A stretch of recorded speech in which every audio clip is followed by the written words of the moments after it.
खबर अमरोहा से आ रही है। हसनपुर विधानसभा सीट से एसपी प्रत्याशी मुखिया गुर्जर का विवादित बयान सामने आया।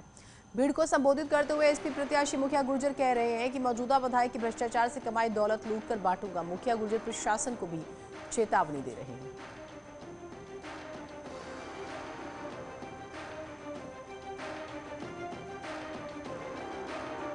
तो हसनपुर सीट से एसपी के प्रत्याशी हैं, कह रहे हैं जो छल कपट से दौलत कमाई हुई है उसे लूटूंगा और फिर बांटूंगा। मैं तो इसने जो विधायक है इसने जितना भ्रष्टाचार करा है इससे हिसाब चुकता करके और इससे सारा माल लूट के तुम्हारे घरों में पहुंचाऊंगा।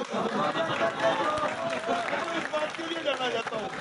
और ये जो प्रशासन शासन मुकदमे की बात करे इनकी ऐसी की तैसी पूरे बार जेल काट रखी है मेरे पहले। ये मेरा मुकदमा लगाएंगे। नेता आजम खान का जिक्र करेंगे क्योंकि वो चुनाव लड़ेंगे, उन्हें टिकट मिली। आजम खान आज नामांकन करेंगे। आजम खान के वकील और प्रस्तावक ने नामांकन की प्रक्रिया पूरी कर ली है। रामपुर में दाखिल हो सकता है आजम खान का नामांकन। आजम खान 23 महीने से सीतापुर जेल में बंद है, लेकिन पार्टी ने उन्हें टिकट दिया है और रामपुर में विशेष तौर पर माना जाता है आजम खान का दबदबा। खबर सहारनपुर से है। यहां के देहात कोतवाली क्षेत्र के धतौली गांव के पास ही एक पत्रकार सुधीर सैनी की पीट कर हत्या का आरोप है। हत्या के पीछे जो वजह सामने आई वो है ओवरटेकिंग की। बताया जा रहा है कि 26 जनवरी की दोपहर पत्रकार सुधीर सैनी अपनी बाइक से सहारनपुर आए हुए थे। शाम को वो काम खत्म करके बाइक से सहारनपुर से वापस चिल्काना अपने घर जा रहे थे। तभी रास्ते में कार सवार युवकों से ओवरटेकिंग को लेकर उनकी कहासुनी हो गई और कार सवार 3 युवकों ने उन्हें आगे जाकर पहले रोका, उनके साथ गाली गलौज की और फिर मारना शुरू किया। उनके सिर पर, सीने पर और पेट में गंभीर चोटें आईं। बेहोश हो गए। कार सवार युवकों ने उसे सड़क किनारे एक गड्ढे में फेंक दिया। बाद में लोगों ने पुलिस को खबर दी। पुलिस ने मामले में 2 आरोपियों जहांगीर और फरमान को गिरफ्तार किया है और जांच जारी है। पत्रकार की जान चली गई है। चिल्काना थाना क्षेत्र के गड़ी मोहल्ले के रहने वाले थे और एक अखबार में काम करते थे।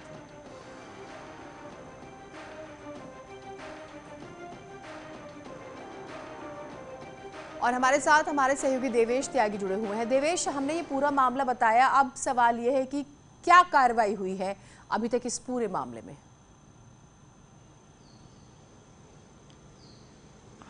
जिन्हें आपको बताऊंगा, जैसे ही पुलिस को सूचना मिली कि एक युवक की हत्या कर दी गई है, पुलिस सक्रिय हुई। पुलिस ने आल्टो कार सहित 2 लोगों को गिरफ्तार कर लिया। एक नामजद है जो अभी फरार है, उसकी तलाश की जा रही है।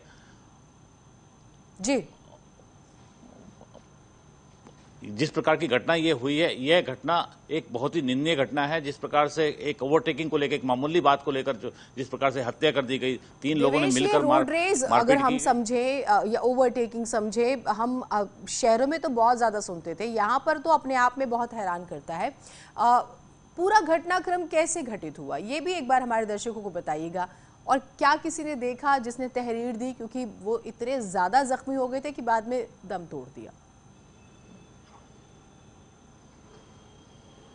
जीनत, मैं आपको बताना चाहूँगा, सुधीर सैनी चिल्काना के रहने वाले हैं और वह अपने किसी काम से सहारनपुर सिटी में आए थे और वहाँ चिल्काना और सहारनपुर की दूरी लगभग 15 किलोमीटर पड़ती है। शाम के टाइम वह अपनी बाइक द्वारा वापस लौट रहे थे तो आल्टो जो कार सवार 3 लोग थे, उनसे उनकी किसी बात को लेकर, ओवरटेकिंग को लेकर जो है झगड़ा हुआ है।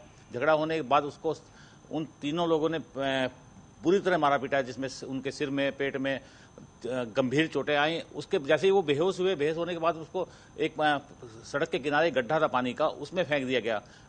स्थानीय किसी ने उनकी गाड़ी का नंबर नोट किया। नंबर नोट करने के बाद उसको ट्रेस किया गया। पुलिस ने उस गाड़ी के नंबर से ही ट्रेस करके उनकी तलाश की और उन्होंने स्वीकार भी किया कि हमने ये घटना को अंजाम दिया है। ठीक, ये हिम्मत देखिए जरा इस तरह के लोगों की, उनके खिलाफ कार्रवाई जो है वो होनी भी चाहिए। बहुत शुक्रिया आपका तमाम जानकारी के लिए। पुलिस महकमे से जब इस बारे में सवाल हुआ, सुनिए क्या स्टेटमेंट आता है। कोतवाली देहात के चिल्काना रोड पर चिल्काना के रहने वाले सुधीर नामक व्यक्ति जो 7 टाइम्स में रिपोर्टर है, वो अपने मोटरसाइकिल से सहारनपुर की तरफ आ रहे थे। उनके साथ ही एक आल्टो कार भी आ रही थी जिसमें 3 व्यक्ति सवार थे। इनका आपस में ओवरटेक को लेकर झगड़ा हुआ है। कार सवार व्यक्तियों ने सुधीर के साथ मारपीट की और मारपीट के दौरान सुधीर को चोटें आई, जिससे उनकी मृत्यु हो गई।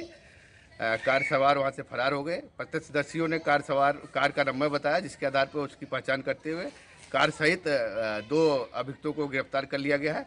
इसमें अन्य विधिक कार्रवाई सुनिश्चित की जा रही है। केंद्रीय मंत्री संजीव बालियान ने दावा किया है कि जाट पहले भी बीजेपी के साथ थे और आगे भी रहेंगे। संजीव बालियान ने यह भी कहा है कि आरएलडी के कार्यकर्ता अखिलेश यादव को सीएम बनते हुए नहीं देखना चाहते। हमारे साथ बातचीत करने के लिए केंद्रीय मंत्री संजीव बालियान जी है। सर, बातचीत हुई, सर क्या कुछ निकला इस मंथन से?